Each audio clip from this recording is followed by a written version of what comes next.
99% वेळेला चूक आपल्या साईडने होते, तेव्हा आपल्याला कोणीतरी फसवू शकतं. सायबर जगात तुमच्याकडून जोपर्यंत चुकीचं पाऊल पडत नाही तोपर्यंत तुम्हाला कोणीच फसवू शकत नाही. हे सगळं घडल्यानंतर पैसे गेलेत, त्यानंतर त्या व्यक्तीला कळतं की आपल्यासोबत फसवणूक झाली आहे. आता ती कोणाला कळू नये म्हणून कोणाला सांगितलं जात नाही. एक मराठीतले ॲक्टर आहेत, त्यांना 35 लाखासाठी हा पूर्ण मोठा गंडा घातलेला होता. बँकेच्या लोकांना किती अधिकार असतात आपल्या कस्टमर्सना फोन करायचा आणि त्यांच्याकडून काही त्यांच्या माहिती म्हणजे अकाउंट संदर्भातली माहिती मागण्याचा?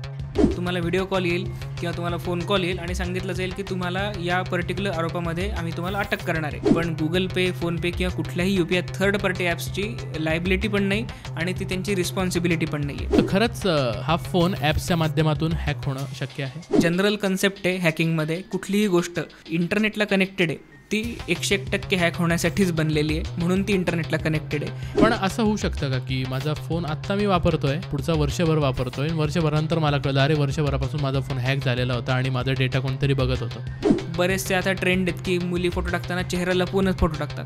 तो सगळ्यात छान फोटो आहे, कारण त्याच्यात चेहरा दिसत नाही आहे. हा सगळ्यात छान फोटो सायबर सिक्युरिटीच्या दृष्टीने. तुमचा चेहरा दिसला की तुम्ही कधीही ना कधीतरी अडकणार आहे. मोबाईल हरवल्यानंतर करायचं काय? मोबाईल घेतानाच मी अशा काय सेटिंग त्याच्यामध्ये करू शकतो की भविष्यात माझा मोबाईल चोरीला गेला तर मी ॲटलिस्ट तरी सुरक्षित असेल? ऑनलाईन कोणती मुलगी विकली जाते, कोणता माणूस विकला जातो आहे, कोणाचं ऑर्गन कधी कुठे कापून विकला जातो आहे आपल्याला माहिती नाही. आपल्याकडून एक चूक घडू द्या, 100 क्रिमिनल्स रेडी आहेत. एक चूक होऊच देऊ नका, कोणीच येणार नाही.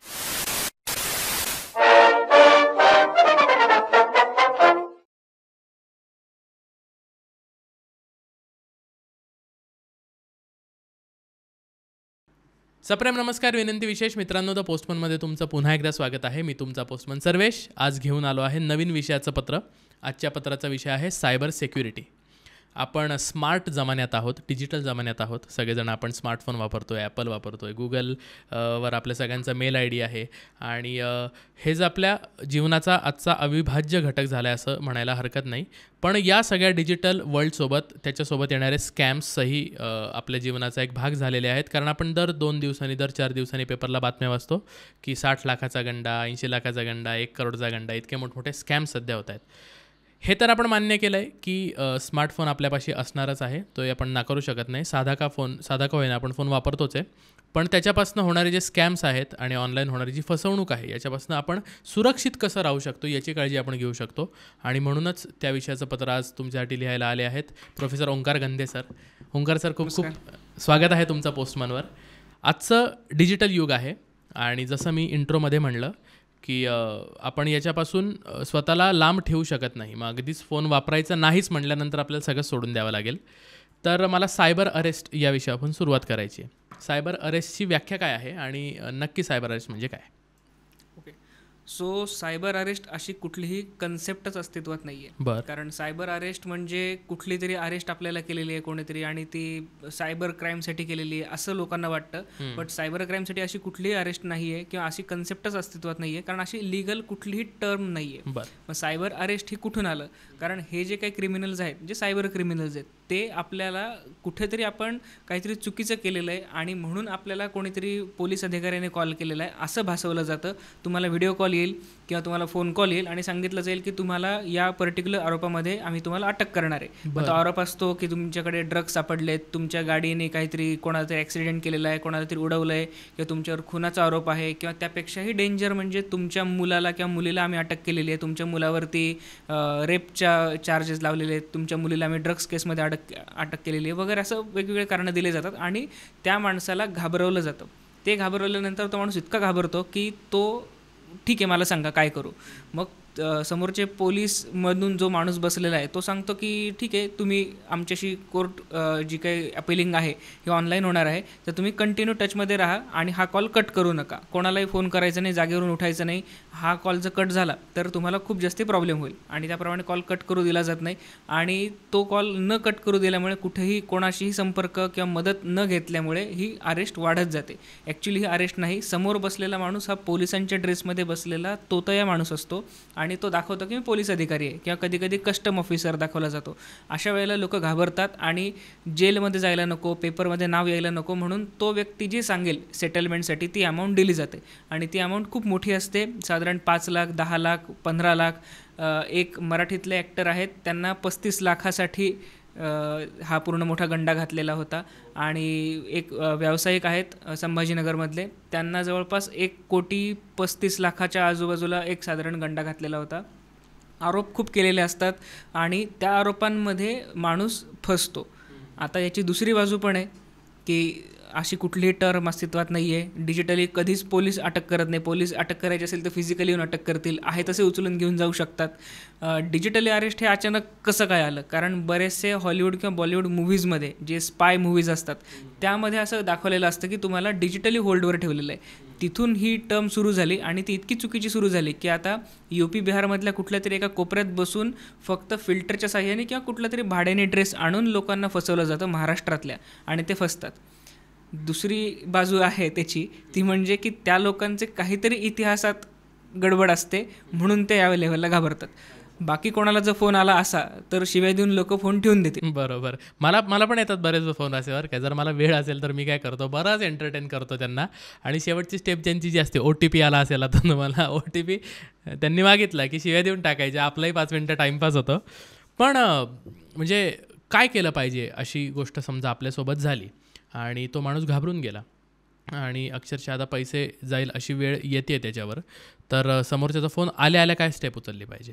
जेव्हा आपल्याला असं कळेल की हे समोरचा माणूस पोलीस अधिकारी आहे किंवा कुठला तरी जज आहे, कस्टम ऑफिसर आहे, तेव्हा समजून घ्यायचं जेव्हा ते अरेस्ट किंवा डिजिटल अरेस्ट टर्म यूज करतील, समजून घ्यायचं हे फेक आहे, कारण अशी टर्म नाही आहे.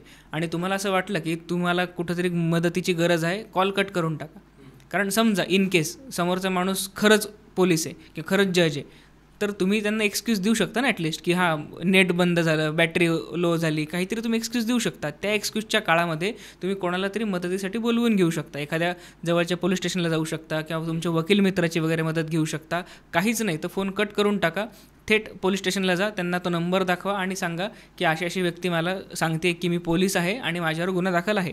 ते तुम्हाला लगेच मदत करतील. अशा कुठल्याही व्यक्तीला फोनवरती एंटरटेन चुकूनही करायचं नाही. पैसे किंवा मग काही OTP किंवा कुठली तरी लिंक किंवा काय आधार कार्डची कॉपी वगैरे असे तर कुठल्याही गडबड करायची नाही.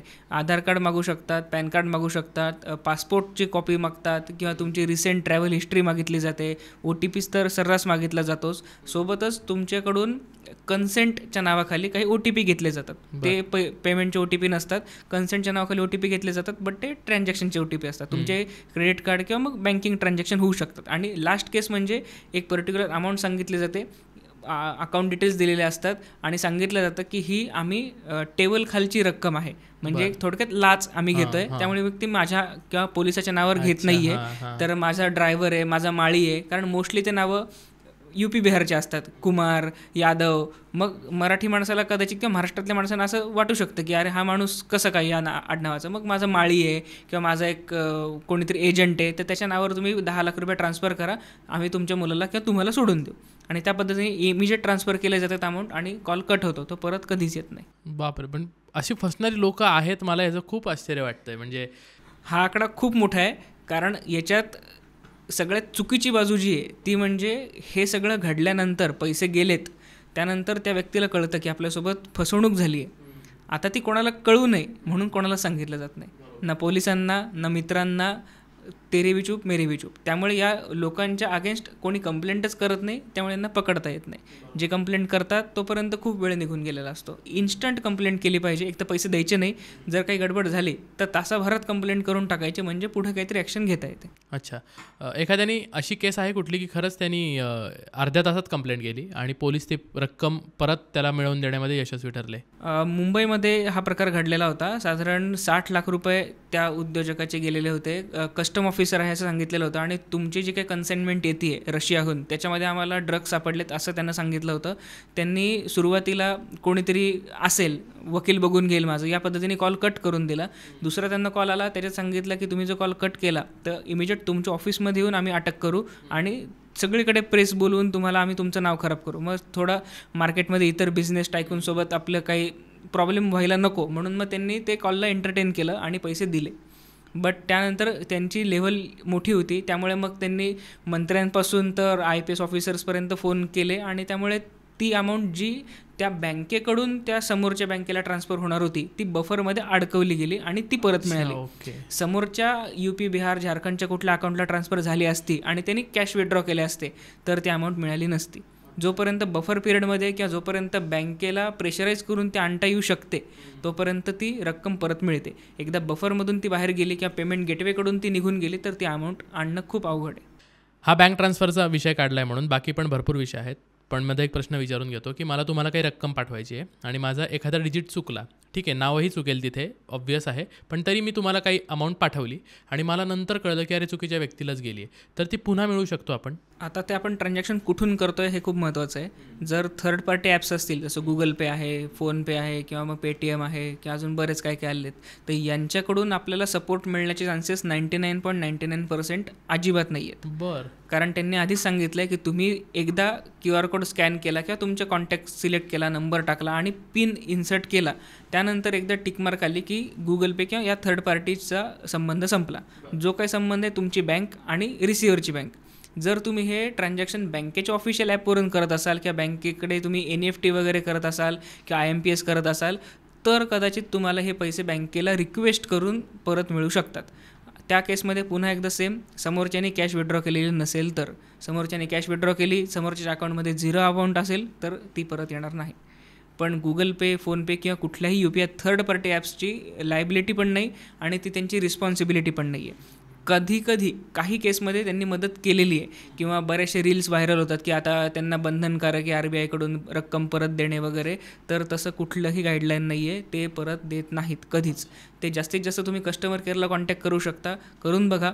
जे तुमचं जे व्हॅलिड ट्रान्झॅक्शन आहे त्या व्हॅलिड ट्रान्झॅक्शनला एकदा कस्टमर केअरला कॉन्टॅक्ट करून बघा गुगल पेच्या आणि त्यांना सांगा की ही रक्कम मी चुकून पाठवली आहे, तुम्हाला उत्तर मिळून जाईल. ते सांगतील इट्स नॉट आवर रिस्पॉन्सिबिलिटी.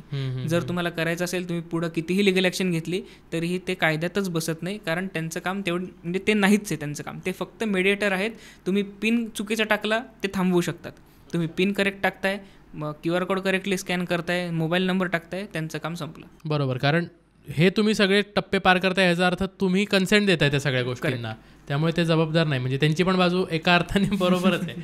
आपल्या वयाची जी पोरं आहेत किंवा यंगस्टर्स जे आहेत ते मे बी अवेअर असतात की बँकेचे दर 8 दिवसाला 15 दिवसाला मेसेज येतात की आम्ही कधीच कोणाला OTP मागत नाही, आम्ही आमचा अधिकारी कोणालाच फोन करत नाही. पण जे नवीन फोन वापरणारे 50च्या पुढचे लोक आहेत त्यांना काही लिंक आली की लगेच ओपन करून बघा, गुड मॉर्निंग, गुड नाईट, काका लोक, काकू लोक, त्या टाईपचे लोक. तर बँकेच्या लोकांना किती अधिकार असतात आपल्या कस्टमर्सना फोन करायचा आणि त्यांच्याकडून काही त्यांच्या माहिती म्हणजे अकाउंट संदर्भातली माहिती मागण्याचा? आता बँकेकडून जे फोन येतात त्यामध्ये 2 प्रकार आहेत. एक म्हणजे बँकेचे सॅलरीड एम्प्लॉईज जे आहेत ऑन रोल, ते शक्यतो कधीच कॉल करत नाहीत. बँकेने जी कुठली BPO सर्व्हिस हायर केलेली आहे कॉलिंगसाठी किंवा टेलिकॉलिंगसाठी, त्या कंपनीकडून कॉल्स केले जातात जे बँकेचे डिरेक्ट अधिकारी किंवा एम्प्लॉई नसतात. मोस्टली कॉल्स 3 गोष्टींसाठी येतात. एक तर सेल्स कॉल असतात, क्रेडिट कार्ड विकत घ्या, ते तर टेलिकॉम कंपनीकडूनच होतात. दुसरे असतात तुमचे कर्ज हप्ते बाउन्स झाले, EMI बाउन्स झाले, रिकव्हरीचे कॉल्स असतात. आणि तिसरं म्हणजे तुम्ही कस्टमर आहात, सॅटिस्फाईड आहात का नाही, किंवा एखादा आम्ही नवीन प्रॉडक्ट लॉन्च केलेला आहे. या 3 गोष्टींच्या व्यतिरिक्त बँक कधीच कॉन्टॅक्ट करत नाही कॉलवरती. जे काय ते मेल करेल, SMS करेल, बस. बाकी बँक कधीच कुठल्याही प्रकारचं फोन कॉलवरती कॉन्टॅक्ट करत नाही. जे काही तुम्हाला बँकेत जावं लागेल, बँकेत जाऊन पण लगेच उत्तर मिळण्याचे चान्सेस खूप कमी असतात. बट स्वतःहून कॉल अजिबातही कोणी करत नाही की तुमच्या अकाउंटला KYC लिंक नाही तर KYC करून घ्या, तुमचं काहीतरी पेन्शन अडकलं आहे पटकन भरा, किंवा तुमचं काहीतरी चुकीचं ट्रान्झॅक्शन झालेलं आहे तर आम्ही तुम्हाला मदत करतो, असे बँकेकडून अपेक्षा करूच नका. बँक असं कधीच करत नाही. अच्छा. पण बरेचदा काय होतं की समोरचा फ्रॉड कॉल आहे हे समजतं. म्हणजे माझ्यासोबतच झालेलं आहे हे की कॉल आला, सेंट्रल बँकतर्फे बोलतो आहे आणि ना त्यांनी माझ्या अकाउंटचे सगळे डिटेल्स सांगितले मला, म्हणजे माझं सगळं सांगितलं त्यांनी. मग मला पण विश्वास वाटायला लागला की अरे हा बँकचा खरंच कॉल आहे का. एनिवेज मी माझे मॅनेजर ओळखीचे असल्यामुळे मी त्यांना नंतर फोन करून विचारलं, तेवढी खबरदारी घेतली मी. पण त्या लोकांकडे आपला इतका डिटेल डेटा कसं काय असू शकतो? आता ही थोडी गंमतशीर कन्सेप्ट आहे. याच्यामध्ये कसं होतं की आपला जो डेटा आहे हा आपला डेटा आपण बँकेला दिलेला आहे, बँकेने तो कोणाला तरी दिलेला असू शकतो. हा एक साधारण आपण एक अंदाज बांधू शकतो. पण त्यापेक्षा मोठा जो काही आपल्याकडून घडलेली चूक आहे किंवा आपल्याकडून घडलेला गुन्हा आहे तो म्हणजे हा डेटा आपणच लोकांना वाटलेला आहे. मग आता कुठे वाटतो आपण? तुम्ही कुठेही लोनसाठी अप्लाय करता, थर्ड पार्टी कंपन्या असतील, थर्ड पार्टी ॲप्स असतील, त्याच्यावरती लोक रजिस्टर करतात आणि पॅन कार्डपासून आधार कार्डपर्यंत मी कुठं जॉब करतो, कुठं बिझनेस करतो, किती वाजता घरी जातो, मला सॅलरी किती येते, इन हँड किती येते, चेक येते, कॅश येते, मी ATM मध्ये किती वेळा जातो, कार्डांचे नंबर, क्रेडिट कार्डचे एक्झिस्टिंग फोटोज, सगळ्या गोष्टी टाकल्या जातात. का तर मला एक लोन पाहिजे म्हणून. मग हा सगळा डेटा ते ॲप घेऊन टाकतं आणि त्या ॲप नंतर दुसऱ्या ॲपला विकतं. तुम्ही एकदा फक्त लोनसाठी अप्लाय करून बघा, तुम्हाला डेलीचे 5-6 कॉल येतील लोन पाहिजे का. मग हा इमिजिएट डेटा कसा ट्रान्सफर होतो, कारण हा डेटा विकला जातो. दुसरा डेटा आपल्याकडून जातो तो म्हणजे मॉल्स असतात किंवा वेगवेगळे शोरूम असतात किंवा काही काही इन्स्टिट्यूशन्स असतात जिथं आपण सहज जातो. लकी ड्रॉ स्कीम लावलेली असते किंवा असे सर तुम्हाला क्रेडिट कार्ड पाहिजे का असे विचारणारे लोक असतात. ते फॉर्म भरून घेतात, फोटोज घेतात, म्हणजे काही काहींचे लाईव्ह फोटोज घेतले जातात, पासपोर्ट फोटोज, आधार कार्डचे KYC करून घेतले जाते आणि क्रेडिट कार्ड मिळतच नाही, लोन पण मिळत नाही, डिक्लाईन झाले सांगतात. मग हा सगळा डेटा त्या कंपन्यांकडून वेगवेगळ्या इतर प्रायव्हेट कंपन्यांना विकला जातो आणि त्या कंपन्यांकडून मग तो डार्क वेबवर विकला जातो. मग हे असे गडबड करणारे हॅकर्स ते डेटा विकत घेतात आणि नंतर आपल्याला हे फोन केले जातात. तिसरा जो प्रकार आहे जो आपल्या चुकीमुळेच घडतो ते म्हणजे आपण जेव्हा ATMमध्ये जातो कुठल्याही, तर ATMमधून तुमचं ट्रान्झॅक्शन झालं आहे नाही झालं आहे, ATMची एक स्लिप मिळते. त्या स्लिपवरती आपल्या ATM कार्डचे शेवटचे 4 डिजिट किंवा काही ATMमध्ये स्टार्टिंगचे 4 डिजिट असतात आणि त्यामध्ये आपण अमाऊंट क्रेडिट केली आहे म्हणजे CDMमध्ये टाकली आहे, डिपॉझिट केली आहे का विड्रॉ केली आहे याचे डिटेल्स असतात. बॅलन्स पण काही काही ATMमध्ये येतो की बॅलन्स किती शिल्लक आहे. ही जी काही स्लिप आहे ही स्लिप लोक तिथेच फेकतात. म्हणजे तुम्ही बघितलं असेल की ATMमध्ये डस्टबिनच्या आजूबाजूला असे काही कागद टाकलेले असतात, त्या स्लिप फक्त हे लोक घेऊन येतात उचलून. किंवा एखाद्यावरती पर्टिक्युलरली वॉच ठेवायचा, त्याची स्लिप उचलून आणायची, बघायचं की अच्छा सर्व्हिसची ही स्लिप आहे. नंतर 1 महिन्यानंतर फोन करायचा की तुम्ही या दिवशी या तारखेला ATMमध्ये गेले होते, तुमच्या क्रेडिट कार्डचे लास्ट डिजिट हे आहेत. आपण म्हणतो बरोबर आहे, हो तुम्ही इतकी अमाऊंट टाकली होती किंवा इतकी अमाऊंट विड्रॉ केली होती तेव्हा तुमच्या अकाउंटमध्ये इतका बॅलन्स होता, मी बँकेतूनच बोलतो आहे, सगळ्या डिटेल्स खऱ्या आहेत आणि ते त्या स्लिपवरच मिळालेत. मग आपल्याला वाटतं अरे बँकेतून फोन आहे, मग तुमचं अकाउंट आता बॅन झालं आहे किंवा ब्लॉक झालेलं आहे, तुम्हाला लगेच आता कॉन्टॅक्ट करावं लागेल. तर मी तुम्हाला एक लिंक पाठवतो, त्याच्यावर क्लिक करा, तुमचं एक नवीन डुप्लिकेट तुम्हाला कार्ड मिळून जाईल किंवा तुमचं जे काही ब्लॉक झाले ते अनब्लॉक करून देईल, नाही तर तुम्हाला ट्रान्झॅक्शन करता येणार नाही. काही काही लोकांना स्कॉलरशिप अडकली जाईल किंवा तुमचे काही मेडिक्लेम अडकला जाईल, तुमचा ITR, काही ना काहीतरी रिझन सांगितलं जातं. जिथं कुठे माणूस फसेल तिथे अडकवलं जातं आणि लिंकवर क्लिक करून घेतलं जातं. अच्छा, इतका सराईतपणे करणारी लोक आहेत ती. पण 99% वेळेला जे मी ओरडून सांगतो की चूक आपल्या साईडने होते तेव्हा आपल्याला कोणीतरी फसवू शकतं. असंच कोणीतरी चालत आला आणि तुम्हाला फसवून गेला असं सायबरमध्ये कधीच घडत नाही. सायबर जगात तुमच्याकडून जोपर्यंत चुकीचं पाऊल पडत नाही तोपर्यंत तुम्हाला कोणीच फसवू शकत नाही. मग चुकीचं पाऊल पडू नये यासाठी तुम्हाला गरज आहे सायबर अवेअरनेसची. सायबर अवेअरनेस असेल, जसं आता आपला पॉडकास्ट बघितल्यानंतर बऱ्याच गोष्टींचा अवेअरनेस लोकांना होईल, त्या चुका लोक करणार नाहीत. त्यामुळे हे जास्तीत जास्त लोकांनी जर शेअर केलं या टिप्स किंवा या गोष्टी तर हा अवेअरनेस वाढेल. कारण हे खूप सिम्पल आहे, एखादी गोष्ट करायची नाही तर ती नाहीच करायची. त्याच्यासाठी का नाही करायची हे प्रश्न नाही आहेत, ते करायचं नाही तर नाहीच करायचं, इतकं सिम्पल. ATM मधनं जी स्लिप येते ती स्लिपला म्हणजे येस म्हणून आपण ती घेतो आणि वाचून तिथे फेकून देतो, ही खूप कॉमन प्रॅक्टिस झाली. मग त्यापेक्षा नो करून फक्त स्क्रीनवर आपलं जो काय डेटा आहे तो बघणे, नो करून स्क्रीनवर बघा, त्यांनी ट्रीज सेव्ह होतील असा मेसेज पण येतो की पेपर वाचेल. नाही पाहिजेच आहे, खूप लोकांना हाऊस असते की नाही जोपर्यंत मी हाताने म्हणजे डोळ्यांनी बघणार नाही प्रिंटेड की पैसे जमा झालेत किंवा काढलेत तोपर्यंत विश्वास नाही बसत. मग ती स्लिप घरी घेऊन या, नाही तर पूर्ण फाडून टाका. ओके, किंवा ॲटलीस्ट ATMमध्ये रिले टाकू नका. बरं, आपण बँकिंगच्या फ्रॉड संदर्भात पुन्हा एकदा येऊ. हॅकिंगकडे मला थोडंसं यायचं आहे, कारण हे जे डबडे आपल्या हातातलं ह्याने आपलं आयुष्य किती अनसेफ केलं आहे हे खूप कमी लोकांना माहिती आहे. कारण जे वापरणारे आहेत ते कुठलंही ॲप डाउनलोड केलं की yes all I agree accept all आणि डन, लगेच ॲप आपण इन्स्टॉल करतो. तर खरंच हा फोन ॲप्सच्या माध्यमातून हॅक होणं शक्य आहे? म्हणजे शक्य हा शब्दच खूप छोटासा आहे त्यासाठी, कारण फोन बनलेलाच अशा गोष्टीसाठी आहे की तो माणसानेच बनवला आहे, त्यामुळे हॅक तर होणारच आहे. म्हणजे एक जनरल कन्सेप्ट आहे हॅकिंगमध्ये की जी कधी कुठलीही गोष्ट इंटरनेटला कनेक्टेड आहे ती 101% हॅक होण्यासाठीच बनलेली आहे, म्हणून ती इंटरनेटला कनेक्टेड आहे. जी गोष्ट इंटरनेटला कनेक्टेड नाही आहे, इलेक्ट्रॉनिक आहे, ती पण हॅक होऊ शकतेच, फक्त मला फिजिकली जावं लागेल. आता जो तुमचा प्रश्न होता की फोन हॅक होऊ शकतो का, नक्की. तर फोन डेफिनेटली हॅक होऊ शकतो 2 पद्धतीने. एक तर फिजिकली, मला मोबाईल घ्यावा लागेल थोड्या वेळासाठी, नाहीतर डिजिटली. म्हणजे काही ॲप्स आहेत ज्याला आपण स्पाय ॲप्स म्हणतो. ते स्पाय ॲप्स जर आपण टाकले तर कुठलाही मोबाईल मग तो अँड्रॉईड असू दे, गुगलचा असू दे किंवा अजून आयफोन असू दे, तो हॅक होणारच.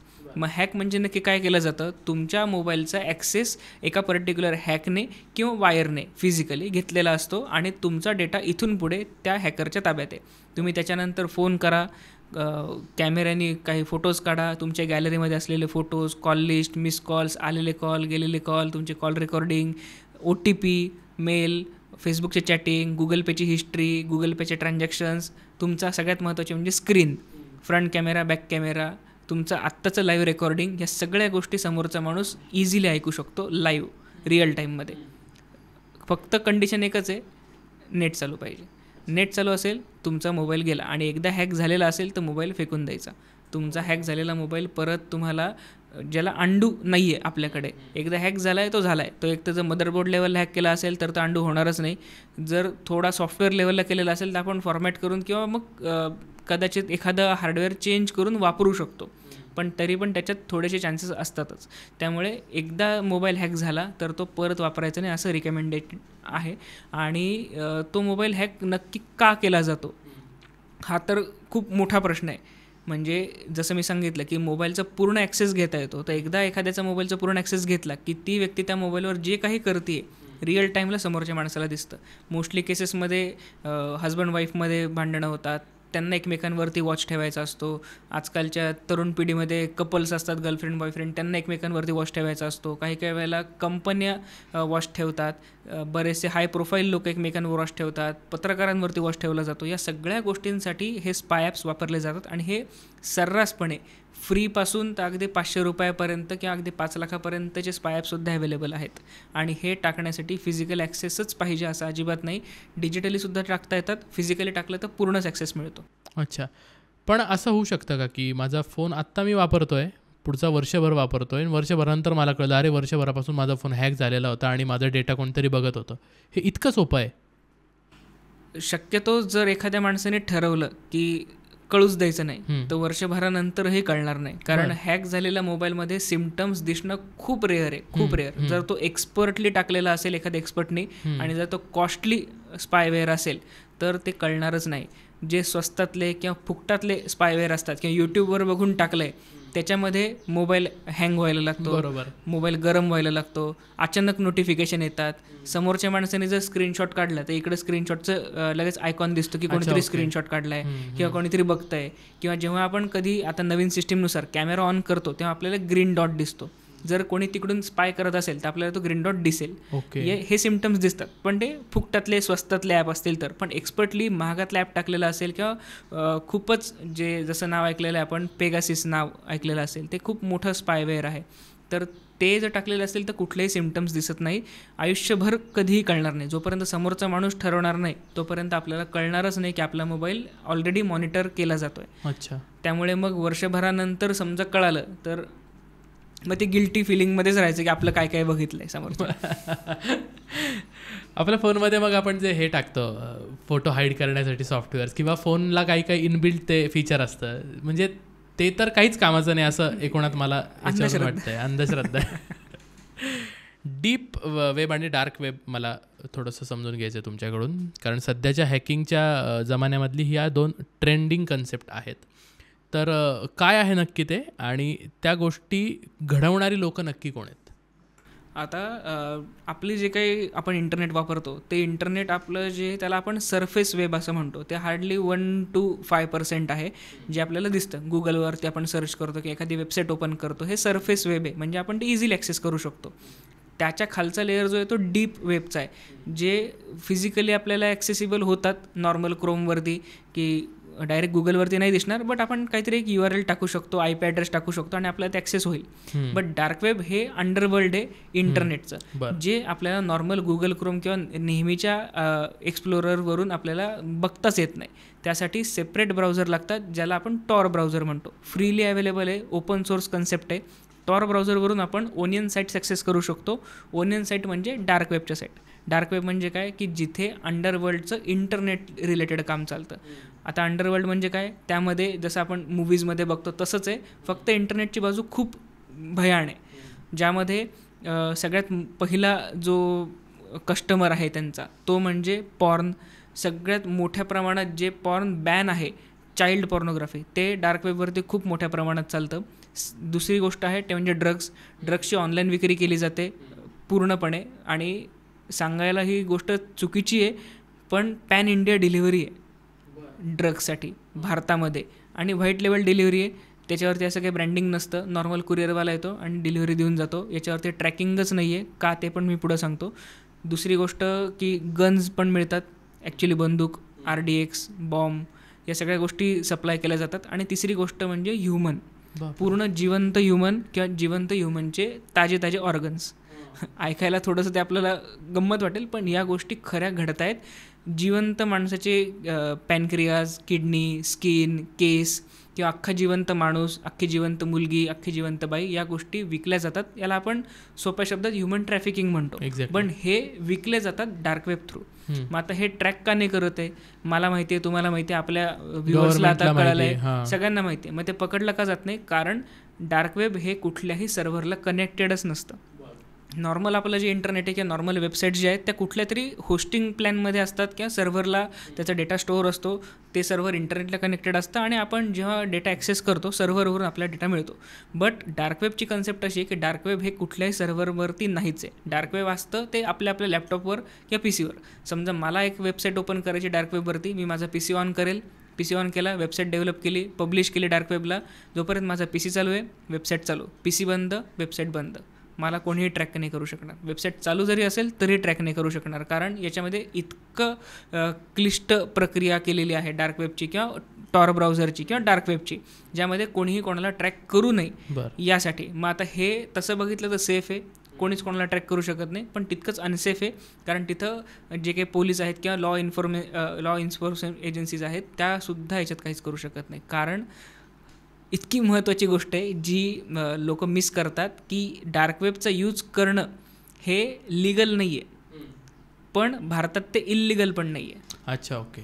त्यामुळे हा लूप होल आहे. ओके, की मी एखादी वेबसाईट व्हिजिट केली डार्क वेबला, लीगल नाही आहे बट ते इल्लीगल पण नाही आहे, पण मी तिथून जर ड्रग्ज ऑर्डर केले आणि ते पकडले गेले तर मग सगळंच इल्लीगल आहे. जोपर्यंत पकडला जात नाही तोपर्यंत काहीच टेन्शन नाही. अच्छा, गव्हर्नमेंटचा काहीच रेग्युलेशन नाही याच्यामध्ये. बऱ्याचशा एजन्सीज तिथे स्पाय करण्याचा प्रयत्न करतात, पण ते शेवटी अंडरवर्ल्ड आहे. तिथे नॉर्मल फिजिकलसारखं काहीतरी माझे काही खुफिया लोक आहेत किंवा मग तिथे कोणीतरी गुप्तहेर आहे वगैरे, असे कुठले कन्सेप्ट इथे चालत नाहीत. त्यांचे ठराविक पॅटर्न असतात, त्या पॅटर्नमध्येच लोकांना ते डील करतात. म्हणजे हा पॉडकास्ट ऐकल्यानंतर कोणीतरी ड्रग्ज घ्यायला जाईल आणि त्याला मिळेल असं अजिबात नाही, ते तुम्ही समजून घ्या. कारण याच्यावरती सगळं पेमेंट हे बिटकॉईननीच केलं जातं. तुमच्याकडे समजा बिटकॉईन्स आहेत, तुम्ही पाहिजे, तुम्हाला गन पाहिजे, तुम्हाला RDX पाहिजे, हा पोस्टमनचा पॉडकास्ट ऐकला आणि आता मी डार्क वेब ॲक्सेस केलं, पूर्ण प्रोसेस आपण सांगितलेली आहे, आणि तुम्ही समजा गेले की मला ड्रग्ज घ्यायचं आहे, तुमच्याकडे बिटकॉईनचा वॉलेट ॲड्रेस पण आहे, तुमच्याकडे बिटकॉईन्स पण आहेत, तुम्ही पेमेंट केलं, तुम्हाला येणारच नाही. कारण डार्क वेबवरती 50% लोक हे फ्रॉड करण्यासाठी आहेत की ते फक्त तुमचे बिटकॉईन घेऊन टाकतील, ड्रग्ज देणारच नाही. आणि तुम्ही कंप्लेंट ते करू शकत नाही, कसली करणार, मी ड्रग्ज विकत घ्यायला गेलो होतो, ते पण डार्क वेबवर. त्यामुळे त्यांचे जे काही एजंट्स असतात त्या एजंट्स थ्रू जर तुम्ही गेले, त्यांचा एजंटचा कोड असतो तरच तुम्हाला ते पार्सल मिळेल, अदरवाईज मिळणार नाही. मग पोलिसांनी सुद्धा ह्या गोष्टी खूप ट्रॅक करण्याचा प्रयत्न केला, पण नाही होत, कारण त्यांचं एजंटचं किंवा त्यांचं जे काही नेटवर्क आहे त्या कंपन्यांचं ते खूप स्ट्रॉंग आहे. त्यामुळे सध्या तरी आपण त्याच्यामध्ये मागे आहोत. अच्छा, म्हणजे पडद्याआड घडणाऱ्या गोष्टी अनेक असतील अशा की ज्या आजपर्यंत आपल्यासमोर आल्या पण नाही आहेत. ह्युमन ट्रॅफिकिंगच्या माध्यमात आपण थोडंफार करू शकतोय, पण जेव्हा ते फिजिकली येतं तेव्हा. बरोबर. ऑनलाईन कोणती मुलगी विकली जाते, कोणता माणूस विकला जातोय, कोणाचं ऑर्गन कधी कुठे कापून विकला जातोय आपल्याला माहिती नाही. भारतातल्या कुठल्या शहरात हे होतंय, कुठल्या शहरातून कुठल्या देशात पाठवलं जातंय हेही पण माहिती नाही. हे कदाचित भारतातून दुसऱ्या देशात पाठवून मग कापून परत भारतात पाठवलं जात आहे का हेही माहिती नाही. बट या गोष्टी घडतायत हे सगळ्यांना माहिती आहे. ओके, हे झालं डीप डार्क वेब. ओके, आता थोडंसं डीप फेक आणि डीप न्यूडबद्दल बोलूयात. हा विषय तर खूप जास्त महत्त्वाचा आहे, कारण म्हणजे याची विशेषतः महिला आणि मुलींनी खूप महत्त्वाची काळजी घेणं गरजेचं आहे. कारण मुलांच्या बाबतीत डीप फेक किंवा डीप न्यूडच्या गोष्टी खूप कमी घडतात. मुलींच्या बाबतीत किंवा महिलांच्या बाबतीत या गोष्टी खूप प्रचंड मोठ्या प्रमाणात घडत आहेत. यामध्ये काय केलं जातं की डीप फेक आणि डीप न्यूड हे 2 अल्गोरिदम आहेत. हे खूप वर्षांपूर्वी बनवलेले आहेत. याचा उपयोग कसा केला जायचा की समजा मी एखादा फोटो काढला आहे, चांगला आला नाही, किंवा एखाद्या माणसाच्या चेहऱ्यावरती काही व्यंग आहे किंवा हातात काही व्यंग आहे, पायात व्यंग आहे, तर ते व्यंग जर मला नीट करायचं आहे तर पहिल्यांदा आपल्याला एडिटिंग सॉफ्टवेअर वापरावे लागायचे. मग कुठेतरी समजा एखाद्या माणसाच्या अंगावरती काही डाग आहे की ॲक्सिडेंटल मार्क आहे, तर तो काढण्यासाठी मला फोटोशॉप यूज करावा लागेल. पण तेच जर आपण या AI टूल्सच्या मदतीने, आता AI तर आत्ता आलं आहे, पण या अल्गोरिदमच्या मदतीने जर आपण हे केलं तर ते फास्ट व्हायला लागलं. मग आता जर एखादा डाग काढू शकतो आहे तर मग आपण पॅच बदलू शकतो, मग आपण स्किन बदलू शकतो, मग स्किन बदलते मग चेहरा पण बदलू शकतो. मग याचं परिवर्तन झालं की डीपफेकमध्ये चेहरा बदलला जातो, बॉडी तीच राहते. मग एखाद्या पॉर्न स्टारची बॉडी असेल आणि चेहरा तुमचा असेल. आणि याचं परिवर्तन नंतर झालं डीप न्यूडमध्ये, की आता फोटो करतो आहे तर मग व्हिडिओ करायला लागले. मग आता फुल पॉर्न व्हिडिओ HD किंवा अगदी 4K क्वालिटीमध्ये बनायला लागले, विथ एक्सप्रेशन्स, विथ डायलॉग्स, आणि चेहरा मात्र त्या मुलीचा किंवा त्या महिलेचा. आता याच्यात मुलांचे पण बनवायला लागलेत. मग आता या गोष्टी कुठे घडतात? Definitely online. मग कुठेतरी कपलचं ब्रेकअप झालं आहे, मग त्या मुलीचे फोटो त्याच्याकडे आहेत. पहिल्यांदा काय केलं जायचं की न्यूड फोटोज वगैरे असायचे, एकमेकाला शेअर केलेले असायचे, ते बॉयफ्रेंड किंवा गर्लफ्रेंडकडून ते फोटो व्हायरल केले जायचे, चुकून किंवा मुद्दाम. आणि नंतर मग पोलीस कंप्लेंट व्हायची, मग काही मुलींनी सुसाईड केले वगैरे, या सगळ्या गोष्टी आपण ऐकलेल्या असतील. पण आता फोटो असो नाही तर नसो, नॉर्मल फोटो आहे, त्या फोटोला ऑनलाईन जायचं. ऑनलाईन बरेचसे सॉफ्टवेअर्स आहेत, पेड आहेत, पण अमाऊंट खूप नॉमिनल आहे. म्हणजे एखाद्याला रिव्हेंज घ्यायचा आहे तर ते लोक अफोर्ड करू शकतात अशी अमाऊंट आहे. तिथे हे त्या मुलींचे फोटो टाकले जातात आणि त्या फोटोचे कपडे काढून ते फोटोज व्हायरल केले जातात किंवा त्या फोटोजचे व्हिडिओज बनवले जातात. आता कळून जातं की AI जनरेटेड आहे, पण पूर्वी काळ असा होता 2-3 वर्षापूर्वी जेव्हा कळायचं नाही. म्हणजे अजूनसुद्धा मी एक्झाम्पल तेच देतो की समजा तुमचा व्हिडिओ तुमच्या घरच्यांना आला तर त्यांना विश्वास अजिबात बसणार नाही की याच्यात माझा मुलगा आहे किंवा माझी मुलगी नाही आहे. त्यांना असं वाटेल, अरे आता माझा मुलगाच आहे की ही तर माझी मुलगीच आहे. त्यांना किती शॉक बसेल. मग आता हे घडतं कशामुळे? या विचित्र प्रवृत्तीच्या लोकांमुळे. पण आपला फोटो त्यांच्यापर्यंत जाऊच दिला नाही तर हे कदाचित होणार नाही. मग आपले फोटोज टाकताना खूप जास्त काळजी घ्यायची. HD फोटोज अजिबात टाकायचे नाहीत. मग आता इन्फ्लुएन्सर्स आहेत किंवा मग काही स्ट्रगलिंग ॲक्टर्स आहेत, त्यांच्या बाबतीत तर हे प्रकार खूप घडतात. बऱ्याच वेळेला स्वतःहून केले जातात पब्लिसिटीसाठी, पण 90% वेळेला ते इनोसंट असतात, त्यांच्या बाबतीत हे घडतात. कंप्लेंट करू शकत नाही, लोकांना माहिती नसतं काय करायचं, सोसायटीचं प्रेशर असतं, आणि याच्या गडबडीमध्ये काही वेळेला मुलं किंवा मुली सुसाईड करू शकतात.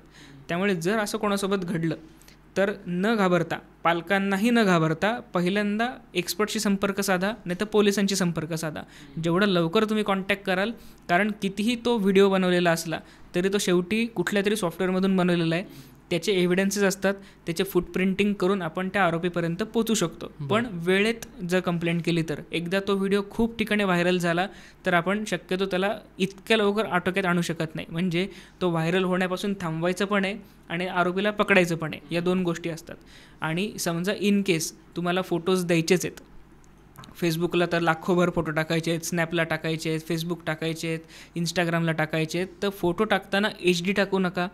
म्हणजे चांगल्या कॅमेऱ्यात काढले आहेत किंवा आयफोनमध्ये आता खूप छान फोटोज निघतात, ते एकदम छान एडिट वगैरे करून टाकलेत, असं कधी करायचं नाही. ग्रुप फोटो टाका, चेहरा क्लीन दिसणार नाही असं टाका. मग चेहऱ्यावरती काय गॉगल असेल, कॅप असेल, मास्क असेल. बरेचसे आता ट्रेंड आहेत की मुली फोटो टाकताना चेहरा लपवूनच फोटो टाकतात. तो सगळ्यात छान फोटो आहे, कारण त्याच्यात चेहरा दिसत नाही आहे. हा सगळ्यात छान फोटो सायबर सिक्युरिटीच्या दृष्टीने. तुमचा चेहरा दिसला की तुम्ही कधीही ना कधीतरी अडकणार आहे. तुमच्यासोबतचा तुमचा मित्र असेल, भाऊ असेल, वर्गमित्र असेल, बॉस असेल, कलिग असेल, ज्युनियर असेल, सिनियर असेल, काका असेल, आजोबा असेल, काहीही भरोसा नाही कोणाचाही. तुमच्या फोटोजची जबाबदारी प्रत्येकाची आपापली पर्सनल आहे.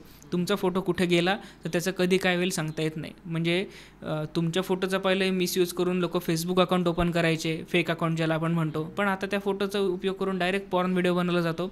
तुम्हालाच पाठवला जातो की तुझा पॉर्न व्हिडिओ माझ्याकडे, पैसे दे, आणि लोक घाबरून पैसे देतात. म्हणजे मुलींच्या केसमध्ये मुली देत नाहीत, त्या घाबरून जातात. पण मुलांचे असे बरेचसे केसेस आलेले आहेत समोर की ज्यामध्ये हॉस्टेलवर राहणारे वगैरे मुलं असतात, त्यांच्याच हॉस्टेलमधले मुलं त्यांचे काही असे फोटोजचं मिसयूज करतात, हॉस्टेलच्या ग्रुपवर टाकतात आणि सांगतात की याचा व्हिडिओ व्हायरल झाला आहे. मग तो मुलगा घाबरून जातो किंवा मग पैशाची मागणी केली जाते आणि ते मुलं देतात सुद्धा पैसे इकडून तिकडून मागून किंवा अशा कुठल्या तरी लोन ॲपवरून पैसे काढून देतात, तरी पण व्हिडिओ व्हायरल केले जातात. त्यामुळे अशा वेळेला तुम्हाला न घाबरता पहिले एक तर पालकांना कॉन्टॅक्ट करा. पालक जर ऐकणार नसतीलच तर पोलिसांना कॉन्टॅक्ट करा. पोलिसांचं सगळं प्रकरण मिटलं की मग घरी सांगितलं तरी चालेल. तुम्हाला दोघांनाही सांगता येत नसेल तर आमच्यासारख्या एक्सपर्ट्सला कॉन्टॅक्ट करा. आम्ही तुमच्या घरी न सांगता हा प्रॉब्लेम ॲटलिस्ट सॉर्ट करण्याचा आपण प्रयत्न करू शकतो. अच्छा, तुमच्याकडे आलेत असे काही लोक आजपर्यंत? खूप लोक. मला काही सांगा ना, म्हणजे त्याची सिव्हिअरिटी कळेल आमच्या प्रेक्षकांना. एक इन्सिडेंट होता. नगर जिल्ह्यातलं खूप फेमस इंजिनिअरिंग कॉलेज आहे. त्या इंजिनिअरिंग कॉलेजमधला इन्सिडेंट आहे. 3 मुलं होते. त्या 3ही मुलांचं एकदम घट्ट मैत्री आणि त्या 3घांच्या मुलांच्या मैत्रीवरती जळणारा एक कुठला तरी 4था मुलगा होता. त्या 3 मुलांचा जस्ट एक फिरणारा व्हिडिओ, म्हणजे हॉस्टेलच्या लॉबीमध्ये फिरतायत वगैरे असा एक व्हिडिओ होता. तो त्याने व्हिडिओ काढला. त्या व्हिडिओवरती त्या 3घांचेही कपडे रिमूव्ह केले. म्हणजे ते 3घंही विदाऊट कपडे या पर्टिक्युलर कॉलेजच्या हॉस्टेलच्या लॉबीमध्ये फिरतायत असा व्हिडिओ बनवला गेला आणि असं पोर्ट्रे केलं गेलं की ते जिथून फिरतायत तिथं आतमध्ये मुली पण आहेत. मग हे बॉईज हॉस्टेल आहे, फेमस कॉलेज, त्यांचं हॉस्टेल, त्यामध्ये हे 3 मुलं विदाऊट कपडे फिरतायत, आतमध्ये मुली पण आहेत. आणि मेसेज मग वेगवेगळे व्हायरल व्हायला लागले की या मुलींची काहीतरी कॉस्ट आहे, मग इतक्या वेळ ते इतक्या वेळ इथं काहीतरी असे उद्योग चालतात या कॉलेजमध्ये असे आणि त्या मुलांचे फोटो खूप क्लिअर दिसत आहेत. आणि शेवटी जर हा व्हिडिओ व्हायरल झाला तर कॉलेज प्रशासन असेल किंवा पोलीस असतील या 3 मुलांनाच धरणार. त्यामुळे त्या 3 मुलांना इतकं त्या गोष्टीचं प्रेशर आलं, त्या 3घांमधल्या एकाने त्याच हॉस्टेलच्या बिल्डिंगवरून सुसाईड करण्याचा प्रयत्न केला. तो वाचला, पण मग त्याने हे केल्यानंतर इतक्या मोठ्या प्रमाणात तो गोष्ट बाहेर आली. त्या 3 मुलांना विदाऊट एनी रिझन आधी सस्पेंड केलं गेलं. त्यामुळे त्या मुलांना आधी जास्ती प्रेशर होतं. त्यात सस्पेंड केल्यावर ते आता बोलायलाच तयार नव्हते. मग खूप त्यांचं म्हणजे सायकोलॉजिस्ट वगैरे बोलवून त्यांचं थोडं काउन्सिलिंग करावं लागलं. मग त्यांनी सांगितलं की असा व्हिडिओ आलेला आहे. मग त्यांनी पोलीस कंप्लेंट केली. मग तो सगळा प्रकार समोर आला आणि त्यांच्या हॉस्टेलमधलाच तो मुलगा होता आणि फक्त मला त्यांच्या ग्रुपमध्ये घेत नाही, ते 3घंच फिरत असतात म्हणून मी हे चुकून केलं असं त्यांनी माफीनामा दिला आणि तो विषय मिटला. बापरे. कुठलाही गुन्हा दाखल नाही, कुठलाही शिक्षा झालेली नाही. पण हा प्रकार एवढा सिरियस आहे. उद्या समजा त्या मुलाचा जीव वाचला, तो जर वाचला नसता तर आज एक जीव गेला असता फक्त गमतीत. हे प्रकार खूप घडतात. बरेचसे प्रकार बाहेर समाजात येतच नाहीत. काही पेपरमध्ये येतात, ते राजकीयदृष्ट्या जर खूप महत्त्वाचा विषय असेल तर ते खूप हाईप केले जातात, नाहीतर कोणी त्याकडे ढुंकूनही बघत नाही. पण विषय शेवटी आपल्या सायबर सेफ्टीचा आहे. आपल्या एका फोटोमुळे किंवा एका व्हिडिओमुळे आपलं किंवा दुसऱ्याचं किंवा बऱ्याच जणांचं लाईफ डिस्ट्रॉय होऊ शकतं.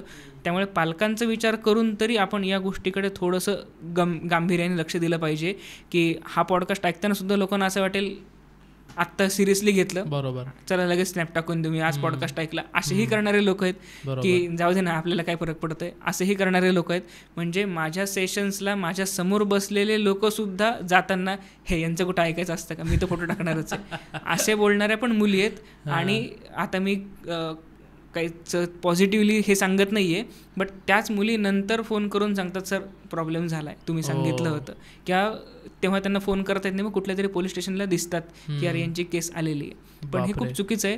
त्यामुळे आपला फोटो आणि आपला व्हिडिओ, आपला चेहरा याची काळजी आपणच घ्यायची असते. ओके, पण ते तर आता शक्य नाही. समजा ठीक आहे, मी याच्यावर काम करतो, आपला पण व्हिडिओ आता रीलच्या माध्यमातून किंवा पॉडकास्टच्या माध्यमातून पडणारच आहे, तर मला ही शक्यता आहे का, जस्ट मला वाटते 2030-35 पर्यंत या गोष्टी इतक्या कॉमन झालेल्या असतील की एखाद्याचा खरा व्हिडिओ आला तरी एखाद्याला वाटेल AI वर बनवलेला आहे.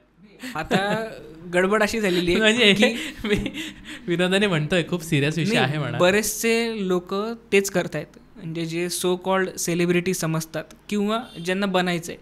जसं मगाशी म्हटलं की एखाद्याचा खरंच MMS व्हायरल होतो आणि त्याच्यानंतर ती हिरोईन अचानक चर्चेत येते. त्यामुळे हा ट्रेंड आल्यामुळे बऱ्याचशा हिरोईन्सनी स्वतःचे MMS स्वतःच व्हायरल करायला सुरुवात केली. काहींनी नाही चुकून व्हायरल झाला, AI. आता कुठल्याही गोष्टीला AI म्हणायला लागलेत, खऱ्या व्हिडिओला AI. म्हणजे आता तुम्ही बघितलं असेल की एका महामार्गावरती एका नेत्याचा व्हिडिओ गाडीपाशीचा एक व्हायरल झाला. खूप लोकांनी, त्याच्या पक्षातल्या लोकांनी आधी सुरुवातीला 2-3 दिवस सांगितलं AI. नंतर त्या नेत्यांनी स्वतःच कबूल केलं की असू शकतो मी. ते AI वाले सगळे गायब झाले, कमेंट डिलीट झाल्या. आता तुम्ही एखाद्या सेलिब्रिटीसोबत फोटो काढा किंवा अगदी प्राईम मिनिस्टरसोबत फोटो काढा, लोक म्हणू शकतात की AI आहे. कारण आत्ता या क्षणाला 2025मध्येच असे ॲप्स आहेत की हे खूप आता कॉमन व्हायला लागलेलं आहे. तुम्ही ChatGPTला प्रॉम्प्ट टाका की माझा रणवीर सिंगसोबत फोटो दे, तो देतोय. बरोबर. आणि खरंच जर एखाद्याने रणवीरसोबत फोटो काढला तर लोक विश्वास नाही ठेवणार आहे आता की AI असेल. त्यामुळे ती गडबड झालेली आहे. पण जेव्हा विषय थोडा ॲडल्ट गोष्टींकडे येतो तेव्हा तो AI असो नाही तर नसो, लोक व्हायरल करताना विचार करणार नाहीत की हा आपल्या ओळखीचा आहे किंवा ही आपल्या ओळखीची आहे, द्या व्हायरल करून. कोणीही तिचं सांत्वन करायला जाणार नाही की अरे थांबवा, की हिचा व्हिडिओ व्हायरल करू नका. लोक स्वतःही बघतील, अजून 4 लोकांना पाठवतील, तिच्या घरच्यांनाही पाठवून सांगतील की बघा तुमची मुलगी कशी आहे. पण हे समाजात चाललेली अतिशय चुकीची गोष्ट आहे. याच्यामध्ये समाजाने थोडीशी बाजू त्या मुलीची पण घेतली पाहिजे की हे खरंच तिची चूक नसेल, तो तिने व्हायरल का करेल किंवा हे खरंच AI असू शकतं आणि आपण हे थांबवलं पाहिजे. पण आपली ॲज अ युजर पण रिस्पॉन्सिबिलिटी आहे की असे व्हिडिओ जर दिसले ते इमिजिएटली रिपोर्ट केले पाहिजेत. ते शेअर डाउनलोड काही करायचे नाहीत. त्या व्यक्तीला जर तुम्हाला पर्सनली सांगता आलं पब्लिकली पोस्ट न करता की तुझं असं काहीतरी आलं आहे, पटकन पोलीस कंप्लेंट कर किंवा मग आपण काहीतरी करू शकतो त्याबद्दल. म्हणजे एकतर फोटोज जास्त टाकायचे नाही, झालं तर थोडीशी सिच्युएशन पॅनिक न होऊ देता तुम्ही ते कामली हँडल करू शकता. ओके. आणि हा मे बी प्रश्न थोडासा बाळबोध वाटू शकतो. चेहरा आपल्या ॲप्सना सगळ्यांना माहीत असतो, फेसबुकवर फोटो टाकतो, इंस्टावर फोटो टाकतो, पण बाकीची जी बॉडी असते आपली, तर याचे जे स्पेसिफिकेशन्स आहेत, मापं आहेत, हे आपण जे ऑनलाईन कपडे घ्यायचे जे साईट्स आहेत त्यांना सगळ्यांना आपले डेटा माहीत असतो. सो तिथनं घेऊन हे AI वाले ते जनरेट करत असतील अशी ह्याची शक्यता किती आहे? आता काही म्हणजे फेमस ब्रँड्स आहेत जे चष्मा बनवतात, त्यासाठी तुमच्या फेसचे पूर्ण स्पेसिफिकेशन्स घेतले जातात. इकडं बघ, इकडं बघ, खाली बघ, वर बघ. तुमचा पूर्ण फेस आला आहे त्यांच्याकडे 3D. ते मिसयूज करतायत नाही करत हा वेगळा मुद्दा आहे, पण त्यांच्याकडे तुमचं ते आलेलं आहे. काही शॉपिंग साईट्स आहेत ज्याच्यावर तुमचे पूर्ण बॉडी पोश्चर दिसतं आहे, चेस्ट किती आहे, हात किती आहेत वगैरे सगळे दिसतं आहे, त्याच्यामध्ये तुमची पूर्ण बॉडी आलेली आहे. आणि आता AI इतकं ॲडव्हान्स झालेलं आहे की हे मेजरमेंट्स असतील किंवा नसतील तरी पण तुमच्या चेहऱ्याचा कलर जो कुठून तरी चोरला आहे तो कलर आणि तुमच्या उरलेला बॉडीचा कलर, तुमच्या चेहऱ्याचा शेप आणि बॉडीचा शेप हे आता इतकं परफेक्टली मॅच केलं जातं आहे.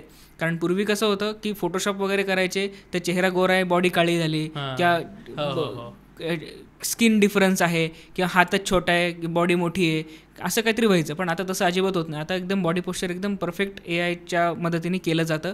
त्यामुळे अशा ठिकाणी जे एक्झॅक्ट मेजरमेंट्स दिलेले असतील तर खूपच गडबड आहे.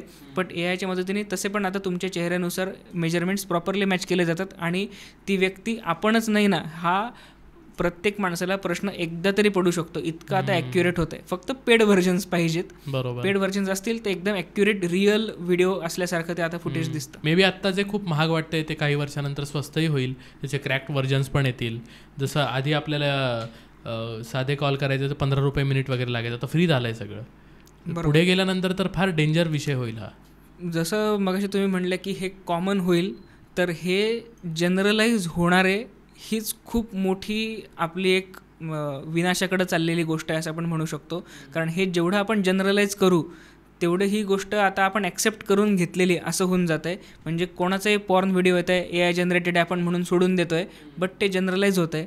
जसं पूर्वी टिकटॉक होतं, टिकटॉकमुळे खूप ॲडल्ट कॉन्टेंट जनरलाइज होऊन गेलं की पहिल्यांदा पॉर्न व्हिडिओ आणि रील्स यामधला फरक जो आहे तो खूप डिस्टिंक्टली दिसत होता. आता रील्समध्येच पॉर्न व्हिडिओ यायला लागले, इंस्टाग्राम सॉफ्ट पॉर्नचं आणि बिनधास्त यायला लागलेत. म्हणजे सॉफ्ट पॉर्नवाला हा प्रकार तर खूपच वेगळा आहे, पण ॲक्च्युली पॉर्न व्हिडिओ सुरुवातीचे 15-20 मिनिट काहीतरी नॅचरल, काहीतरी माकड उड्या मारतंय, काहीतरी हत्ती काहीतरी पाण्यात खेळतंय असं दाखवायचं आणि ॲक्च्युली पॉर्न व्हिडिओ प्ले करायचा आणि शेवटी परत काहीतरी निसर्ग चित्र टाकायचं.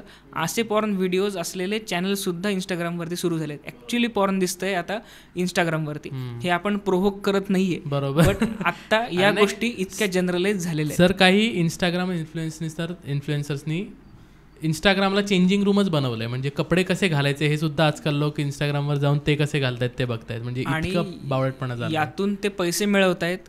लोक शिव्या देऊन का होईना त्यांची एंगेजमेंट वाढवत आहेत, त्यांना लाईक करतायत, शेअर केले जात आहेत.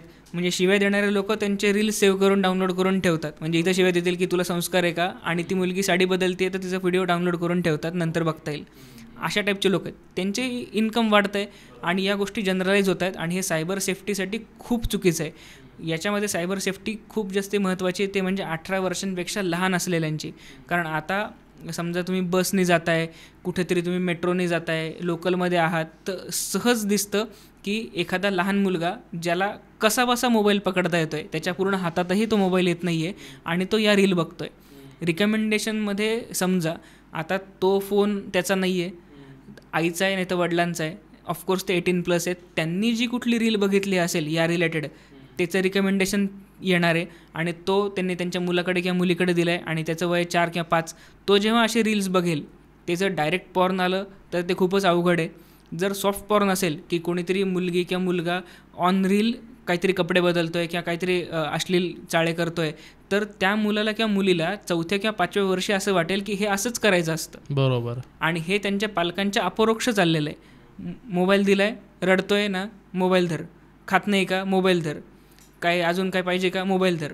आणि तो रील बघतो आहे, शॉर्ट्स बघतो आहे, यूट्यूब बघतो आहे, किंवा तुम्ही जे काही सर्च करून ठेवलेलं आहे ते क्रोमवरती जाऊन परत क्लिक करून बघतो आहे, तुमची गॅलरी बघतो आहे. ह्याच्याकडे कोणाचंही लक्ष नाही आहे. शांत बसला आहे ना कोपऱ्यात कुठेतरी, करू दे, पण तो नक्की काय बघतो आहे ह्याकडे पॅरेंट्सचं लक्ष नाही आहे. आणि हे पॉर्नचं किंवा मग सायबर सेफ्टीचं खूप चुकीचं जनरलायझेशन जे झालेलं आहे ते या मुलांसाठी खूप घातक ठरणार आहे.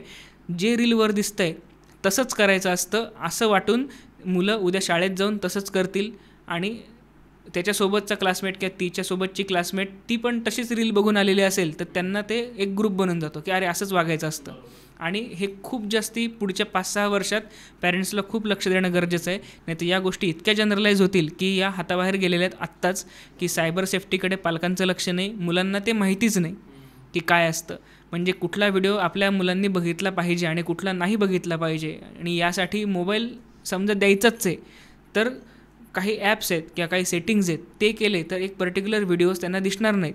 अशी सेटिंग करून जर दिल्या तर ते थोडंसं त्यांच्यासाठी थोडा ते परिणाम चांगला होऊ शकतो. मग साहजिक प्रश्न अशा वेळी असा पडतो की मग आत्ता सेफ कोण आहे?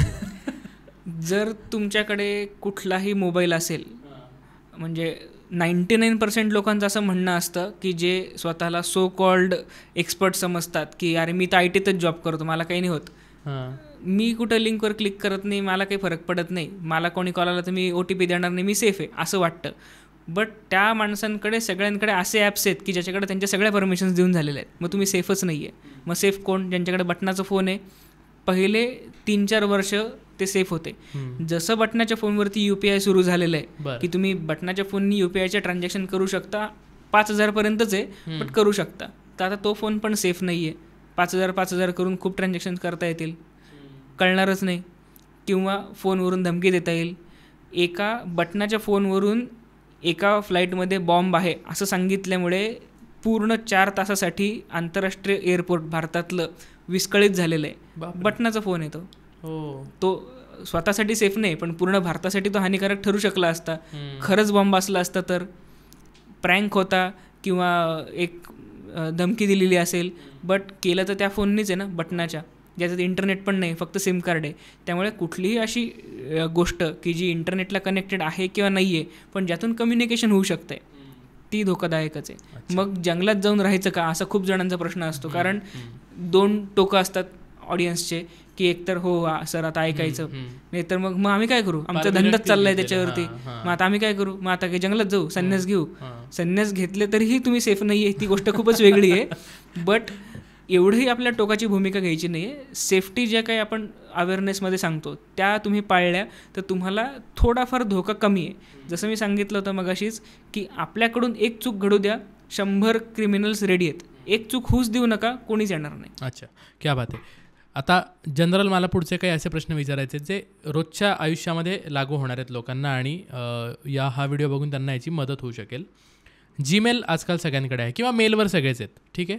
आपण असं समजू माझं जीमेल हॅक झालं आहे, तर पहिली पावलं मी काय उचलली पाहिजेत? जीमेल समजा हॅक झालं तर ते हॅक झालं आहे हे इमिजिएट कळायला पाहिजे. ते 2-3 दिवसांनी कळालं आहे आणि मग बघू करू आपलंच असेल कुठंतरी गेलं आहे त्या भानगडीत पडले तर मग होणारच नाही. जीमेल हॅक झालं आहे हे तुम्हाला कधी कळतं, जर तुमचा मोबाईल नंबर लिंक असेल, जर तुमच्या ईमेलला अल्टरनेट ईमेल लिंक केलेला असेल, एकपेक्षा जास्ती मोबाईल नंबर लिंक असतील ज्याच्यावर तुम्हाला इमिजिएटली 2 फॅक्टर ऑथेंटिकेशन येते, कोणीतरी लॉग इन करतं आहे, पासवर्ड पण करेक्ट आहे पण OTP टाकल्याशिवाय लॉग इन होणार नाही, किंवा तुमच्या एक्झिस्टिंग डिव्हाइसवरून येस केल्याशिवाय लॉग इन होणार नाही, किंवा येस करून एक पर्टिक्युलर नंबर टाकल्याशिवाय लॉग इन होणार नाही, जे 3 फॅक्टर ऑथेंटिकेशन आहे. हे जर ऑथेंटिकेशन केलेलं असेल तर हॅक होणारच नाही. हे असतानाही जर हॅक झालं तर इमिजिएटली तुम्ही जो काही रिकव्हरी ईमेल दिलेला आहे किंवा जे काही मोबाईल नंबर दिलेले आहेत त्याच्यावरून तुम्ही रिसेट करू शकता. समोरच्याला जर तुम्ही याच्यातले कुठलीही एक गोष्ट जरी दिलेली नसेल तरी आपण त्यांच्या हातात आपलं जीमेल अकाउंट देऊन टाकतो आहे. समजा तुम्ही रिकव्हरी ईमेल टाकलेला नाही आहे, तो तुमचं ईमेल हॅक करण्याचा प्रयत्न करेल, हॅक झाला तो रिकव्हरी ईमेल तुमचं चेंज करून टाकेल.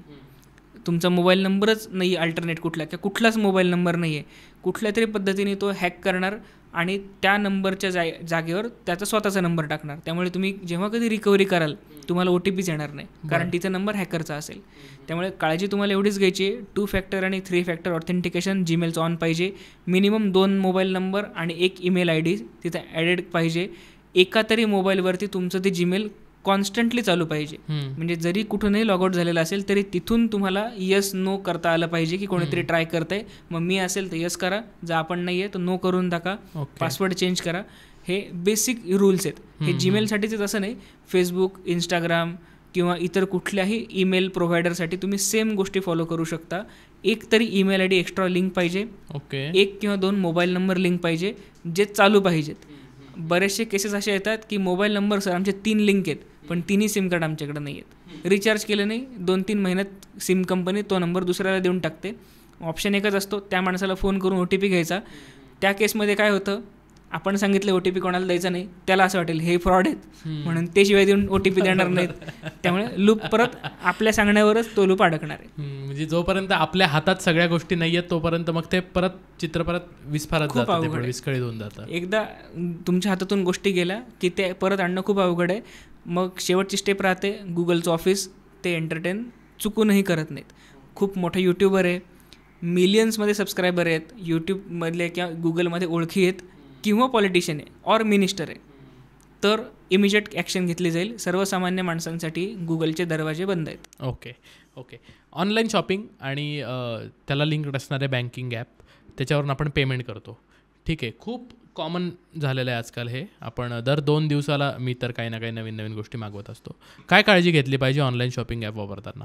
ऑनलाईन शॉपिंग करताना 2 महत्त्वाच्या काळजी आहेत. पहिली, ॲप कोणतं आहे, खरंच तो ब्रँड आहे का. म्हणजे जसे फेमस ब्रँड्स आहेत, ॲमेझॉन आहे, फ्लिपकार्ट आहे, तर त्यांचे ॲमेझॉन NN, NNN असे ॲप्स पण अवेलेबल आहेत. बरं. फ्लिपकार्टचं स्पेलिंग CART केलेले पण ॲप अवेलेबल आहेत. फ्लिपकार्टचं स्पेलिंग KART आहे हे बऱ्याच लोकांना माहिती नसेल किंवा असेल, पण ते आपण तेवढं बघत नाही, लोगो बघतो असेल, बरोबर, पण तो Cच्या ऐवजी K ऑफिशियली, हे बऱ्याच लोकांचं दुर्लक्ष केलं जातं. ॲप ओरिजिनल आहे का नाही ते चेक करायचं, वेबसाईट ओरिजिनल आहे का नाही ते चेक करायचं. नाही तर ॲपच्या नादात वेबसाईट आम्ही खरी बघितली आहे, वेबसाईटचं डोमेन चेक करून बघणं खूप जास्त गरजेचं आहे. एखादी फेमस वेबसाईट नसेल, नवीन वेबसाईट्स आहेत, बरेच लोक बनवतात, त्यांच्यावरती आपल्याला विश्वास ठेवायचा नाही असं अजिबात नाही. जेन्युइन वेबसाईट्स आहेत. एकच ऑप्शन आहे, ऑनलाईन पेमेंट करू नका, कॅश ऑन डिलिव्हरी करा. प्रॉडक्ट घरी येऊ द्या, बघा, ओपन करा, मग पैसे द्या. ओके. कॅश ऑन डिलिव्हरी करण्याचे फायदे काय, तुम्ही ऑनलाईन पेमेंट केलं, वेबसाईट खोटी असेल किंवा काही फ्रॉड घडला, पैसे गेले, प्रॉडक्ट आलाच नाही, पैसे गेले, प्रॉडक्ट चुकीचा आला, खोटा आला. म्हणजे बरेच लोकांना होतं ना की आयफोन ऑर्डर केला, साबण आला वगैरे, नंतर त्याच्या मीम्स झाल्या. पण बऱ्याच लोकांना मिशोसारख्या वेबसाईट्सवरती रेड कलरचा मी छान मस्तपैकी ड्रेस, 10,000 रुपयाचा ड्रेस, पार्टीवेअर ड्रेस आहे, 1,000 रुपयाला एका मुलीने ऑर्डर केला आणि आला डायरेक्ट कुठलं तरी एखाद्या असं फडकं असतं ना तसा काहीतरी ड्रेस वापरलेला किंवा कुठून तरी रस्त्यावरून पडलेला आहे, तो पॅक करून दिला आहे. लायबिलिटी कोणाचीच नाही, तुम्ही ऑनलाईन पेमेंट केलेलं आहे, रिटर्न रिफंड काहीच होणार नाही, पैसे तर विसरूनच जा. बऱ्याचशा फेक वेबसाईटवरून हेच प्रकार घडतात. एकच ऑप्शन आहे, ऑनलाईन शॉपिंग करायचीच आहे, कॅश ऑन डिलिव्हरी करा. कॅश ऑन डिलिव्हरी जर ती वेबसाईट देत नसेल वापरू नका. ज्या फेमस किंवा मोठ्या किंवा जेन्युइन वेबसाईट्स आहेत कॅश ऑन डिलिव्हरी देतातच. ओके. हाच प्रश्न मला क्रेडिट कार्ड आणि डेबिट कार्ड संदर्भात सुद्धा आहे. डेबिट कार्ड तर शक्यतो आपण पैसे काढण्यासाठी जसं मगाशी सांगितलं की ती पावती आपण घेऊन या, ती एक काळजी घ्यायला लावली. पण क्रेडिट आणि डेबिट आपण जितक्या ठिकाणी वापरतो त्या लोकांना आपला डेटा जाणं किती पॉसिबल आहे आणि ते वापरताना काय काळजी घेतली पाहिजे? आता क्रेडिट कार्ड डेबिट कार्ड हा विषय जरा मोठा आहे. डेबिट कार्ड हे सर्वांना माहिती आहे की तुमच्या बँकेत पैसे असतील तेच तुम्ही विड्रॉ करू शकताय. तुमच्या बँकेत पैसे नाही, निघणार नाही. सो डेबिट कार्डचे बेसिक जे काही फीचर्स आहेत, जसं टॅप फीचर आहे, टॅप अँड पे, टॅप करा डायरेक्ट पेमेंट होऊन जाईल, पिनची गरजच नाही, ते शक्यतो ऑफ ठेवायचं. उगाच शायनिंग मारायला जायचं नाही. टॅप केल्याने, पिन टाकला नाही, 1 सेकंदात पेमेंट झालं, याच्यात काहीच लॉजिक नाही आहे. बरेचसे वेळेला तुमचं कार्ड एखाद्याने चोरून नेलं किंवा हरवलं तर टॅप करून तुमचं पेमेंट विदाऊट पिन घेऊन टाकू शकतो. किंवा काही केसेसमध्ये डबल टॅप करणारे पण लोक असतात. जसं POS मशीनच्या बाबतीत पण आहे. तुम्ही जेव्हा POS मशीनला स्वाईप करता त्याच्यामध्ये स्किमर असतं. स्किमर हे एक छोटंसं डिव्हाइस आहे ज्याच्यामध्ये स्कीम करून घेतलं जातं. कार्ड टाकलं जातं, कार्डचा डेटा कॉपी केला जातो आणि तो डेटा नंतर ऑनलाईन विकला जातो. तसंच टॅप अँड पेचं पण आहे. डबल टॅपचं एक फीचर आहे, त्याच्यामध्ये एकदा टॅप केलं जातं त्यामुळे तुमचा डेटा कॅप्चर केला जातो आणि परत टॅप केलं जातं तेव्हा तुमचं पेमेंट होतं. हे इल्लिगल आहे.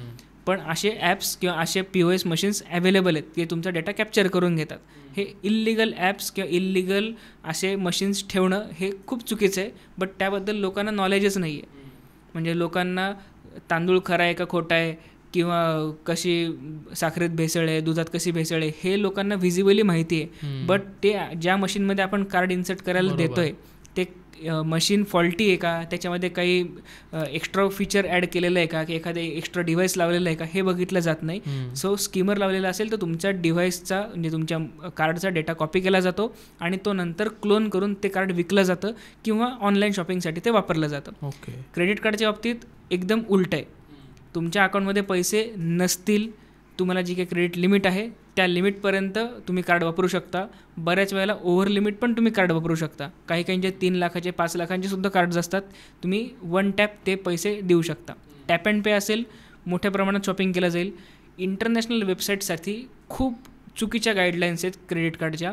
तुमचं इंडियन क्रेडिट कार्ड आहे, तुम्ही US किंवा UKच्या एखाद्या इंटरनॅशनल वेबसाईटवरती पेमेंट करायला गेले, तुम्हाला OTP येणार नाही. तुम्ही विदाऊट OTP क्रेडिट कार्डने ट्रान्झॅक्शन करू शकता. त्यामुळे तुमचं क्रेडिट कार्ड जर हरवलं किंवा तुमच्या क्रेडिट कार्डचे डिटेल्स जर कोणाकडे असतील तर तुम्हाला डायरेक्ट जेव्हा बिल जनरेट होईल स्टेटमेंट तेव्हाच कळेल की आपलं ट्रान्झॅक्शन होऊन गेलेलं आहे. तुम्हाला कदाचित त्याचा SMS येऊ शकतो किंवा बऱ्याच लोकांचे SMS पण बंद केलेले असतात DNDमुळे. बट इंटरनॅशनल ट्रान्झॅक्शन करताना बऱ्याचशा क्रेडिट कार्ड कंपन्यांना OTP मागितला जात नाही. फक्त डिटेल्स टाका, ट्रान्झॅक्शन होऊन जातं आणि हे सगळ्यांना माहिती आहे. म्हणून त्या कार्ड कंपन्यांनी त्यांच्या कार्डच्या ॲपमध्ये ही सेटिंग दिलेली असते. त्यामुळे ही सेटिंग नक्की करणं गरजेचं आहे. ATM विड्रॉवल क्रेडिट कार्डला करूच नाही, कारण खूप जास्त इंटरेस्ट लागतो. सायबर सिक्युरिटीच्या व्यतिरिक्त ही बँकिंग टिप आहे की क्रेडिट कार्डने जेव्हा तुम्ही ATMमधून विड्रॉ करता खूप मोठा इंटरेस्ट लागतो, डबल ट्रिपल. त्यामुळे ते कधीच करायचं नाही. त्यामुळे तो ऑप्शन पण तुम्ही ऑफ ठेवला तरी बेटर आहे.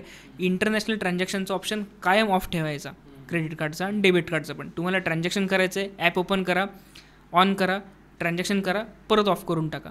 ही बेस्ट प्रॅक्टिस आहे. त्यामुळे तुमचं क्रेडिट कार्ड डेबिट कार्ड हरवलं किंवा कोणाकडे डिटेल्स असतील तर ते तुमच्या डिटेल्सचा गैरवापर करू शकणार नाही.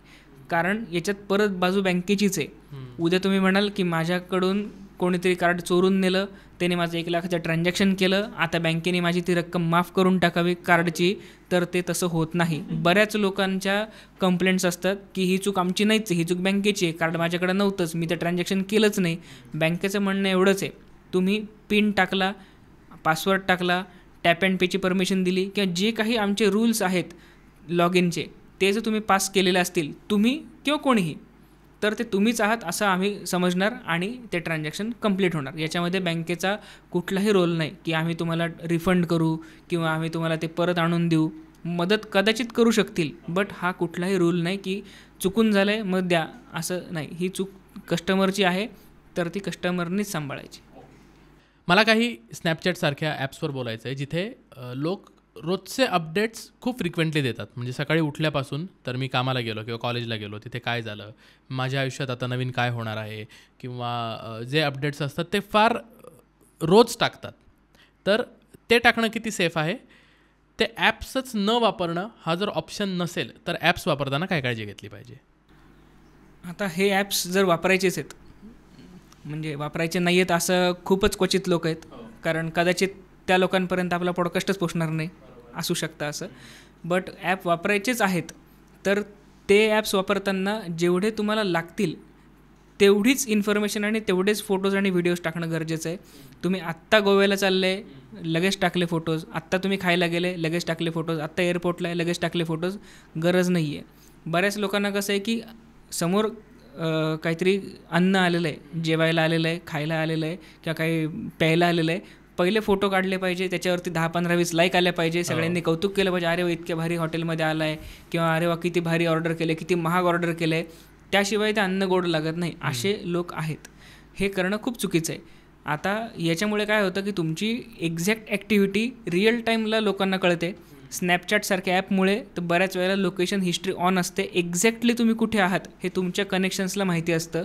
एक्झॅक्टली तुम्ही म्हणजे स्नॅपचॅटचा जर मॅप ओपन केला त्याच्यामध्ये आपले जे काही ॲडेड लोक आहेत ते कुठे आहेत आत्ता ते दिसतं, बॅटरी पर्सेंटेज पण दिसतं. हा आता पूर्ण सिक्युरिटी ब्रीच आहेच आहे. बट अशा ॲप्सपासून जर तुम्हाला थोडं लांब राहायचं असेल तर रिअल टाईम अपडेट देऊ नका, असे कुठले लोकेशन हिस्ट्री ऑन करू नका, एक्झॅक्ट लोकेशन्स टाकू नका. म्हणजे जसं चेक इन असतं बऱ्याच ॲप्सला की लोकेशन टाकता येते, तर ती न टाकता फक्त फोटो टाकला बस झालं की अगदी ते कुठलं हॉटेल आहे, कुठला फ्लोअर आहे, मरीन ड्राईव्हचं आहे की अगदी कुठं गेटवेलाच तुम्ही आलेले आहात, एवढे टाकण्याची काहीच गरज नाही आहे. फोटो टाका, रील टाका, ते पण 2, 4, 5, 6 दिवसानंतर. रिअल टाईम टाकण्याची गरज नाही आहे. टाकायचेच आहेत अगदीच. तर त्याच्यानंतर जर काही गडबड झाली तर त्याला पर्टिक्युलरली तो युजर जबाबदार असतो, कारण त्या गोष्टींचा मिसयूज करणारे आणि तुमच्यावरती वॉच ठेवणारे किंवा थोडक्यात स्टॉक करणारे बरेच लोक असतात. कदाचित ते तुमच्या एका या चुकीच्या स्टेपचीच वाट बघताय. जसं मी मगाशी सांगितलं होतं, 1000पेक्षा जास्ती क्रिमिनल्स तुमच्या आजूबाजूला फिरत आहेत.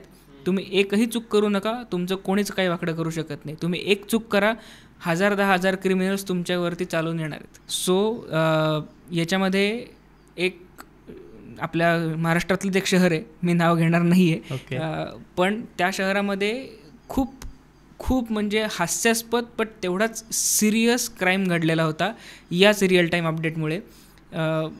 आईवडील आणि मुलगी तिघांचंच कुटुंब आहे. मुलगी जेनझी, प्रत्येक अपडेट देणार, मी सकाळी किती वाजता उठते, बेड मध्ये असतानाच फोटो टाकला गेला पाहिजे, बेडमधून उठली आणि फोटो टाकला असं अजिबात नाही. मग अगदी काय ॲस्थेटिक वगैरे असतात ना, साईडला फोटो ठेवायचा, मग बेडशीट ओपन करून किंवा अगदी ब्लँकेट ओपन करून त्याच्यातून मुलगी निघाली वगैरे, असे फोटोज टाकणारी मुलगी ती. दिवसा काय काय केलं आहे रात्री झोपेपर्यंत प्रत्येक अपडेट ॲपवरती टाकलेलं आहे. फेसबुकला असेल, स्नॅपचॅटला असेल, व्हॉट्सॲपला असेल, इंस्टाग्रामला असेल, फ्रिक्वेन्सी वेगवेगळी, बट प्रत्येक अपडेट तिच्या सर्कलला मिळणारच. त्यांच्या फॅमिलीचं ठरलं की, आणि फॅमिली एक व्यवस्थित रिच फॅमिली, त्यांच्या घरात ज्या मुलांना किंवा लोकांना आयडियल कार वाटतात अशा स्पोर्ट्स कार आणि ऑडी, मर्सिडीजसारख्या गाड्या त्यांच्या बंगल्याच्या बाहेर उभ्या. मोठा बंगला, राहायला घरात दोघंच, आई आणि वडील आणि ती मुलगी, घरात नोकर चाकर. आणि ते प्लॅन करतायत की आपल्याला गोव्याला जायचं आहे. ऑलरेडी प्लॅन त्यांच्या आई वडील आणि नोकऱ्यांव्यतिरिक्त तिच्या पूर्ण कम्युनिटीला माहिती आहे, जे जे तिला स्नॅपचॅटला किंवा इंस्टाग्रामला फॉलो करतात की अरे ही 2 दिवसांनी गोव्याला जाणार आहे. ते घरातून व्यवस्थित लॉक वगैरे करून निघाले. घरात जे काही नोकर आहेत, इन्क्लुडिंग त्यांचं कुत्रं, डॉग, ते सुद्धा कुठल्या तरी मैत्रिणीकडे दिलेलं आहे. नोकरांना सुट्टी दिलेली आहे 7 दिवसांसाठी, आणि आम्ही आता घरातून निघालो आहे, आम्ही आता एअरपोर्टला पोचलो आहे, आता आम्ही फ्लाईटमध्ये बसलो आहे, आता आम्ही गोव्याला गेलो आहे, आता आम्ही कुठल्या बीचवर आहे, आता आम्ही कुठलं रिसॉर्ट घेतलं आहे, काय खाल्लं आहे, सगळे 7 दिवसांची अपडेट एकदम प्रॉपरली दिली. आम्ही आता परत घरी परत आलो आहे आणि आता घराचा दरवाजा ओपन आहे आणि घरात काहीच नाही आहे. इव्हन ही सुद्धा अपडेट दिली गेली आहे आणि घरात एकही वस्तू शिल्लक नाही आहे. बापरे, पूर्ण घर लुटून नेलेलं आहे त्या 7 दिवसात. आणि तिच्या आईवडिलांना पूर्ण शॉक. ही मुलगी अजूनही, अरे आमच्या घरात चोरी झाली, ह्याची पण तिने अपडेट दिली आहे त्या मुलीने. बट हे का झालं आहे, कसं झालं आहे, शेजारच्या पाजारच्यांना बोलवलं गेलं, पोलिसांना बोलवलं गेलं. शेजारचे जेव्हा आले तेव्हा इतका मोठा शॉक बसला. शेजारचे म्हणे तुमची बदली तर झाली होती ना, तुम्ही परत कसं काय आले? बापरे. ते म्हणे अहो माझा बिझनेस आहे, माझी बदली कसं काय होईल, माझा स्वतःचा बिझनेस आहे याच शहरात. तर ते म्हणे अहो तुम्ही गेल्यानंतर 2 दिवसानंतर 3 ट्रक आल्या, मूव्हर्स अँड पॅकर्सची युनिफॉर्म घातलेले लोक होते, आम्ही स्वतः हात लागू लावलंय, सगळे घरातले वस्तू सामान एकूण एक गोष्ट आम्ही स्वतः ट्रकमध्ये भरून दिली, त्यांना मदत केलेली आणि ते निघून गेले साहेबांची बदली झाली म्हणून. ऑफिशियली 3-4 ट्रक घेऊन ते लोक मूव्हर्स अँड पॅकर्सच्या नावाखाली आले, पूर्ण बंगला लुटून नेला, एकही गोष्ट ठेवलेली नाही. फक्त म्हणजे ही खूप इंटरनल गोष्ट आहे. शेवटी त्या चोरांमधल्या एकाने नोट लिहून ठेवलेली होती की तुम्ही खूप फिल्टर वापरता, त्याच्यामुळे तुमचा रिअल ब्युटी आम्हाला दिसत नाही, अशा रिलेटेड त्यांनी एक मेसेज ठेवलेला होता. त्या नोटवरून कळालं की हा सगळा प्रकार त्यांना कुठून कळलेला आहे. रिअल टाईम त्यांना अपडेट मिळत होती की घरात कुठे काय आहे, कारण तिने पूर्ण तिच्या वर्षभराच्या स्ट्रीमिंगमध्ये आणि सगळ्या तिच्या फोटोजमध्ये इतके फोटोज टाकलेले होते की कुठे किचन आहे, किचनमध्ये कुठे काय आहे, कुठे कपाट आहे, कुठे बाथरूम आहे, कुठे जिना आहे, कुठं एंट्रन्स आहे, कुठे खिडकी आहे, एकूण एक गोष्ट माहिती होती. म्हणजे तिला जो कोणी स्ट्रिक्टली फॉलो करत असेल तो एक पूर्ण त्याच्याकडे त्याच्या घराचा मॅप बनवू शकतो, इतकी तिने इन्फॉर्मेशन दिलेली होती. पोलीस कंप्लेंट झाली, ते लोक पकडले गेले नाही गेले हा खूप पुढचा मुद्दा आहे, पण ही गोष्ट घडली. मुद्देमाल एक्झॅक्ट आकडा कळालाच नाही, बट एवढा मोठा बंगला, ऑलमोस्ट 5-6 BHK बंगलो होता तो, पूर्ण रिकामा, कुंडीसुद्धा त्यांनी ठेवलेली नव्हती झाडाची, एवढं त्यांनी सामान इफिशियंटली उचलून दिलं होतं, कारण साहेबांची बदली झाली होती आणि शेजारच्यांनी मदत केली होती. इतका म्हणजे याच्यावरती एखादा पिक्चर निघू शकतो एवढी स्टोरी आहे ती, पण ती रिअल आहे. आणि ही फक्त एका इंस्टाग्रामच्या किंवा रिअल टाईम अपडेट दिल्याच्या चुकीमुळे, जे फक्त आणि फक्त सायबर अवेअरनेस नसल्यामुळे घडलेलं आहे. वाटायला खूप हास्यास्पद प्रसंग होता, पण अशा खूप मुली आणि मुलं माझ्या ओळखीमध्ये पण आहेत की जे काहीही झालं तर पहिला अपडेट त्यांचा स्नॅपचॅटला असतो म्हणजे असतोच. अवघड आहे. तासाभराची चर्चा झाली आहे. शेवटचे 2 प्रश्न घेऊयात आपण, कारण ते फार महत्त्वाचे आहेत आणि खूप चर्चा बाकी आहे ॲक्च्युली, कारण खूप विषयांना आपण स्पर्शच केला नाही आहे, पण तासाभराच्या चर्चेत मला वाटतं आहे बराच अंदाज लोकांना येईल. एक प्रश्न खूप कॉमन आहे की मोबाईल हरवल्यानंतर करायचं काय, आणि त्यालाच लागून दुसरा असणारा प्रश्न की मोबाईल घेतानाच मी अशा काय सेटिंग त्याच्यामध्ये करू शकतो की भविष्यात माझा मोबाईल चोरीला गेला तर मी ॲटलिस्ट तरी सुरक्षित असेन. बरोबर. सो आधी मोबाईल चोरीला गेला तर काय, हा प्रश्न आधी मी सांगतो. मोबाईल चोरीला जर गेला तर तुम्हाला सगळ्यात पहिल्यांदा घाबरायचं आहे. अच्छा, घाबरायचं आहे, कारण बरेचसे लोक हा गेला बघू. अच्छा, हो, मोस्टली लोक सांगतात घाबरू नका, पॅनिक होऊ नका. या केसमध्ये घाबरा, कारण ती खूप सिरियस गोष्ट गेलेली आहे. कारण तुमचं सिम कार्डही त्याच्यात आहे, तुमचा सगळा डेटाही त्याच्यात आहे. मोबाईल लॉक नसेल तर मग तुमचं डिजिटल अस्तित्वच त्याच्यात आहे पूर्ण. सगळ्यात पहिल्यांदा घाबरा आणि तुमचं ते जे काही सिम कार्ड आहे ते ब्लॉक करा. मग तुमचं जी कुठल्या कंपनी असेल, आता हार्डली आपल्याकडे भारतात 4च कंपन्या आहेत, जी कुठली कंपनी असेल मोबाईलची सिम कार्डची, त्या सिम कार्डच्या ऑफिसला व्हिजिट करा, ते पहिले सिम ब्लॉक करा, इमिजिएट त्याच नंबरचं सिम परत विकत घ्या. ओके, कारण आपल्याला पुढच्या प्रोसेससाठी ते सिम हवं आहे. बरोबर. CEIR.gov.in ही गव्हर्नमेंटची वेबसाईट आहे, याच्यावरती व्हिजिट करायचं. त्या वेबसाईटवरती फ्री लॉग इन अवेलेबल आहे, यासाठी कोणालाही पैसे द्यायची गरज नाही. त्या वेबसाईटवर जायचं, त्या वेबसाईटवरती तुमच्या मोबाईलचा बिलाचा फोटो असेल किंवा बॉक्सचा फोटो असेल ज्यावरती तुमचे IMEI नंबर दिसत आहेत, तो फोटो अपलोड करायचा, बिलचा किंवा बॉक्सचा IMEI नंबर एंटर करायचे. त्या मोबाईलमध्ये जे सिम होतं, जे तुम्ही आत्ता परत आणलं आहे इश्यू करून, तो मोबाईल नंबर टाकायचा आणि जे काही डिटेल्स आहेत, ॲड्रेस वगैरे, गव्हर्नमेंटची वेबसाईट आहे, सगळे डिटेल्स तुम्ही बिंदास टाकू शकता आणि तिथे कंप्लेंट लॉन्च करून द्यायची.